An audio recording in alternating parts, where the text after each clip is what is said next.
I did my first What's in the Bag, would you believe it, in 2007 with Rory McIlroy. It was at the European Open in the London Club. And the progression of his golf clubs from then until now tells what I think is a pretty interesting story of how his golfing life has evolved. Well, back in 2007, Rory was only 17, turning 18 years old maybe, and he had a full bag of Titleist golf clubs. And that's not really surprising at all, because the Titleist rep in Northern Ireland, a man by the name of Stuart Paul, well, he obviously was able to spot talent in the very young teenage Rory McIlroy as he went around the regional championships, beating guys twice his age. Stuart Paul would always look after Rory for golf clubs. So for those amateur days, to the first day I did a What's in the Bag, he was using a 907 D2 driver, and then he went on to use the 910 D2 driver to win the US Open by 8 shots at Congressional. Do you remember that? And then he went on to use this one, the 913 driver, to win the 2012 PGA Championship at Kiowa Island.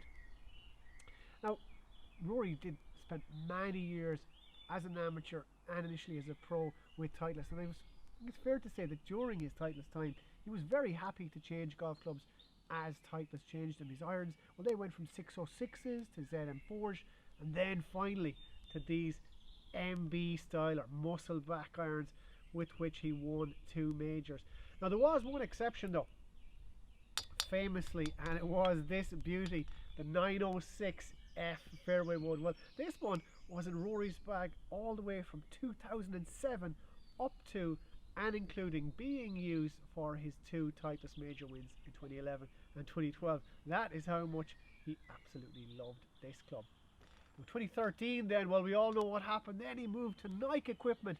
I think it's fair to say we were all surprised. We wondered, would he be as good with Nike clubs as he was with Titleist? But when Nike come knocking with a big checkbook and they want to make you a global superstar like Tiger Woods or Michael Jordan, there's not many sports stars, not let alone golfers, who turn down that kind of offer.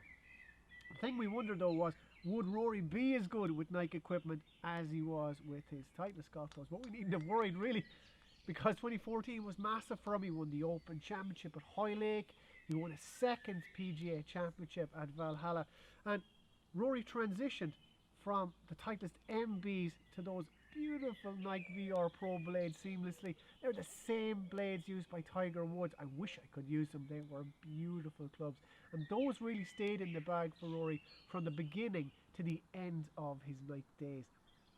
And in that double major winning year of 2014, Rory used the Nike VRS Covert driver, but famously he changed to this Vapor Pro just before the 2014 Ryder Cup at Glen Eagles. Do you remember that? It was kind of a great marketing stunt, and it worked out pretty good too, because Europe won the Ryder Cup, so it's hard to argue with that.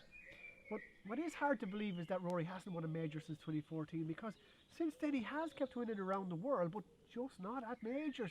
He's top 10 times in the major championships since then. But who can forget this club? Remember the 2016 Irish Open, 18th hole, Rory needed eagle to win. He hits it onto the green, gets the putt. That was with this beautiful Nike Vapor Speed fairway. It still looks awesome. But when Nike announced he was getting out of the golf business at the end of 2016, there left a big scramble for the other big golf brands, Callaway included, to sign Rory. But it wasn't very surprising really that TaylorMade were the ones that had the muscle to sign him. But 2017, that was also around the time that the big golf companies started moving away from full bag contracts with tour players, and it kind of started to become the norm for the best guys to have a couple of different brands in the bag, clubs they liked, clubs they felt more comfortable with. But that was never really going to be the case for Rory McIlroy, to have 3 or 4 brands in his bag.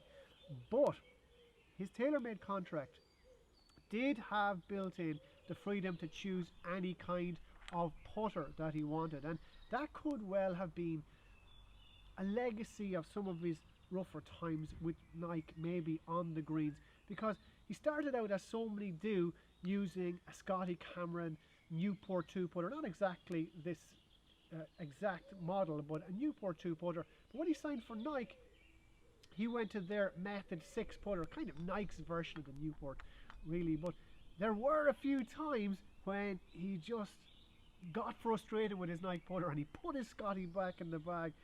I don't know if that annoyed the Nike board, but possibly did.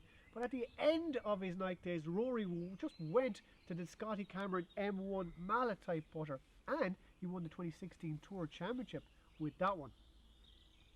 So fast forward to the last couple of years, and Rory has really pushed on with TaylorMade to reinforce especially his position as one of the longest drivers on tour. He jumped from averaging 307 yards to 317 yards between just jumping from Nike to TaylorMade. He's gained the M2, the M3, the M5, and he now has this sim driver in the bag. Guess what he averages with this one? 320 yards. He also has a fairway wood in the bag. The irons, well, they remain muscle back with these TaylorMade P30 Rory version, very similar to his Titleist MBs. And he's gone from the Vokey SM4 wedges to the mill grind, beautiful TaylorMade mill grind, and the high toe.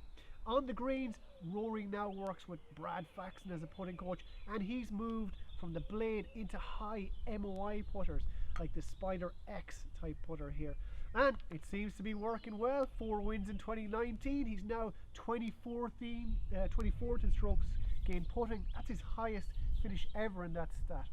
And who knows what the future will bring for Rory McIlroy, but I definitely suspect many more wins and a few more majors at least. Now, it has been pretty cool looking back at his equipment. And in another video, what we're actually going to do is we're going to build a full bag of Rory McIlroy clubs for you on a budget, so make sure you check that out too. For me for now though, this has been fun, and it's Donal